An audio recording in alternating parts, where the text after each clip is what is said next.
Welcome. This is To Our Core with Katie Murray, and this is a place where we peel back our layers to uncover who we really are at our centre, at our core. And think of it as a chat with your bestie, the one who can make you laugh until your belly hurts, who is ridiculously unfiltered, and will lovingly call you forward to help you cut through the noise and get real with yourself. Around here, nothing is off limits, and we are mixing this up with equal parts humour and heart, so let's dive right in. Today I just want to start with a feeling, and I want you to really check in with yourself as I say this. Have you ever looked at your life, your jobs, your friendships, your routines, and thought, this doesn't quite fit me anymore? Yet at the same time, nothing is technically wrong. There's been no big breakdown, no midlife crisis, no obvious reason to leave, no dramatic moment for you. Yet internally, there's this really quiet, persistent feeling that something has shifted inside of you. And also that the outside world, it hasn't quite caught up yet. And you might find that you're still showing up in the same spaces, you're still having the same conversations, you're still being seen in exactly the same way, yet inside of you, you feel different. And it can feel very disorientating because you can feel the change, yet you can't fully see it reflected back to you yet. And that space, that in between, is what I call the identity lag. And if you're in this right now, I want you to understand that this is one of the most important seasons of growth that you will ever experience. And also, it can be one of the most uncomfortable. So, what does this mean in practical ways in terms of how you would be feeling and what it would look like? The identity lag is the space between who you used to be and who you've become internally. Yet your life is still structured around that old version of yourself. And this can show up really subtly in everyday ways. So, for example, you're in a group conversation and people are talking about things that you absolutely used to engage in. Maybe it's gossip or it's negativity or it's just surface level shared. And yet you find yourself sitting there thinking, I don't actually want to be part of this anymore. I put my hand up. I've been there. I've been it's almost like you're a fly on the wall all of a sudden. And the situation that you absolutely would have actively participated in the past, you're now like, this feels so foreign to me. I don't want to be part of this anymore. Yet you don't quite know how to exit it without disrupting the dynamic, because you may still really love the people. You may still really love being in conversation with them. You don't want to lose that connection, yet you can't shake the feeling internally that this is not for you anymore. Or maybe it's in your job and on paper it absolutely looks fine. Yet the way that you think now, the way that you want to operate, you want to lead, you want to contribute, it's evolved. And you start noticing things like you questioning decisions that you absolutely used to accept just as they were. Or you're feeling really underutilized at work, or you feel like you've outgrown the way that things are being done here. Yet externally, nothing's actually changed. Or this one, you've done work on your own boundaries. You're like, yes, I'm going to start putting myself first. I'm going to stop saying yes when I mean no. And now someone in your life, a friend, a family member, is interacting with you in the way that they always have. So they're expecting the same access to you, the same availability. They're absolutely expecting the yeses from you. That same version of you that used to break yourself in half in order to meet someone else's needs. And instead, what you feel now is this internal tension of, yeah, this doesn't feel right anymore. Yet I haven't fully expressed the new version of me yet. That's the identity lag. And when people start questioning themselves, it's often in that identity lag because it can feel quite confusing. Or maybe you're just feeling this internal unrest. Or maybe it's even that you are feeling a sense of guilt about being part of those conversations of gossip, for example, and now you're stepping out of that and you're like, well, who am I to judge? I used to be part of it. Maybe there's a sense of guilt about stepping away from that behavior. Maybe it just feels downright lonely. If no one else is joining you, it can feel like you're on the outer all of a sudden. Or maybe you just have an expectation that everyone should have changed with you. And it's really, really fucking frustrating to see people still operating because you're grown now. You're evolved now. So why aren't people growing with you?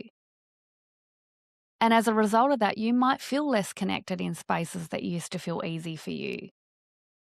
You might feel less interested in things that you used to enjoy. And you suddenly become very aware of misalignment when it's around you.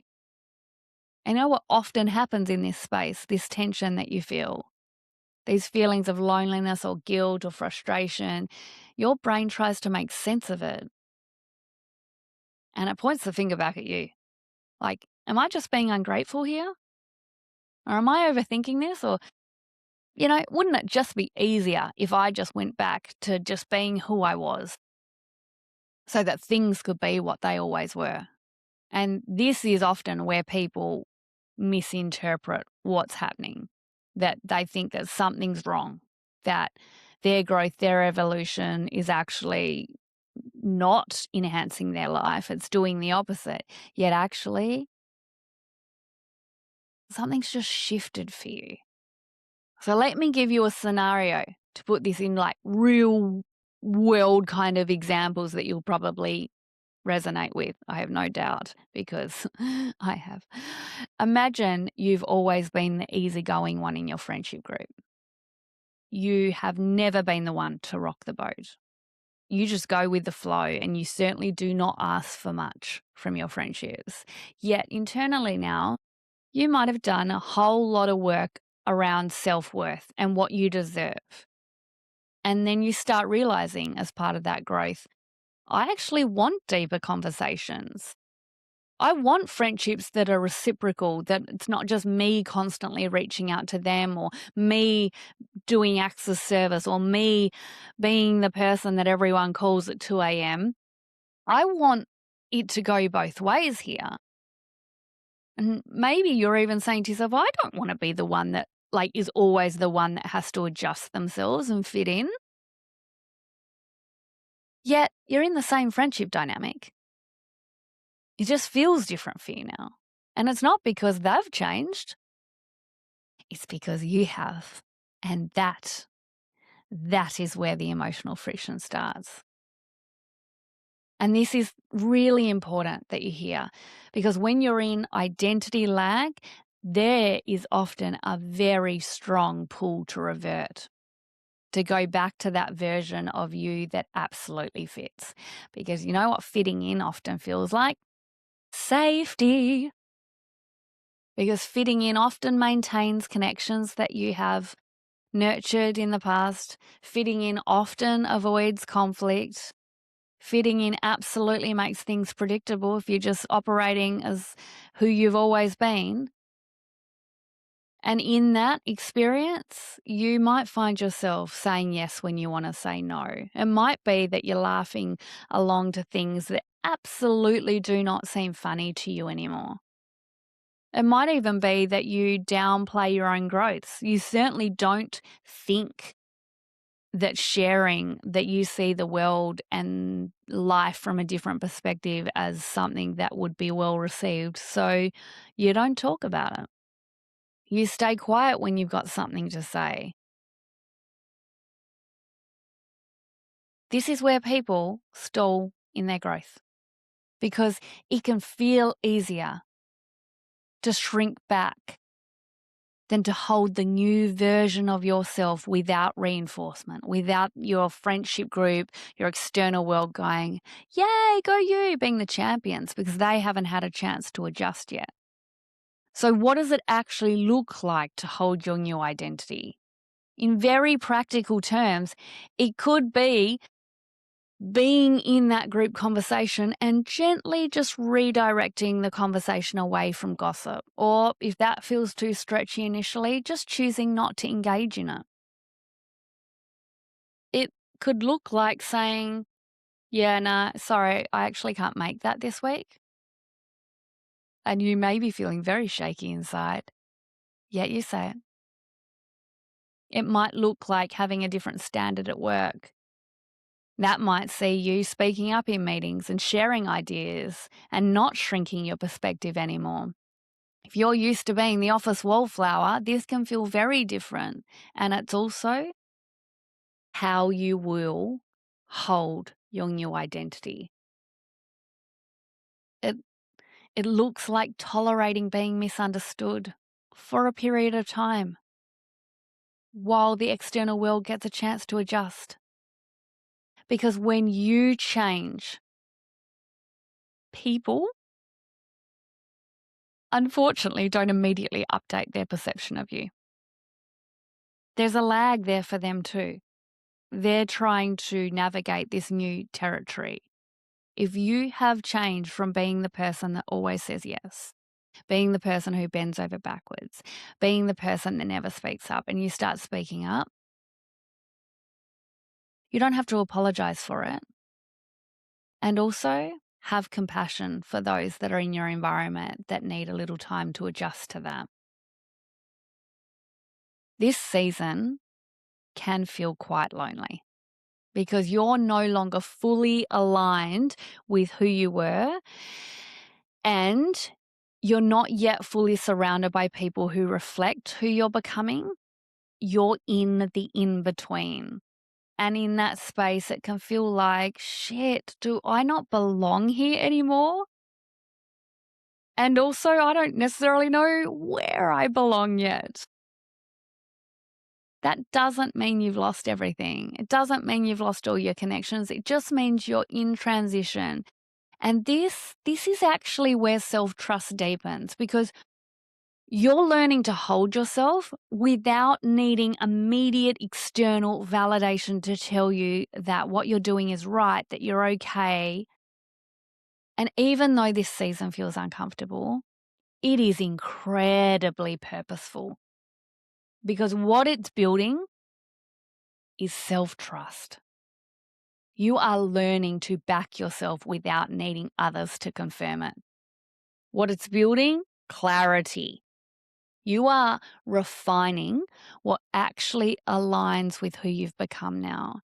And what it also builds for you is emotional strength, because you are learning to sit in discomfort without abandoning yourself, without retreating. And most importantly, if you hold it, you're stabilizing your identity internally, so that when your external world does shift, oh my God, your identity is built on something so solid. So if this is your space right now, if this is something that you're navigating, if you're feeling that internal friction, things are just feeling slightly off, where your life doesn't quite match who you feel yourself becoming, I want to offer you this reframe. You are not wrong to grow and evolve, and you're certainly not lost. And this is not about you being in a race to be at the front. You're not, like, this is not a race. You're just in this space between where identity shifts before life does. And instead of like sitting there pondering, overthinking, analyzing yourself by asking, why does this feel so uncomfortable? Maybe I'm not doing the right thing. Maybe the growth that I've invested in myself actually is like more harmful than expansive or good for me. Just pause for a minute. Just pause. And instead, the question could be, what is this season asking me to hold even when it's not reflected yet? Your life will catch up. Your life will catch up, and so will the people with it. And those that don't come with you, I've said this that many times on episodes in the past years, that's because they're not part of your future chapter. Doesn't delete them or discredit the role or impact that they had on your life up to now.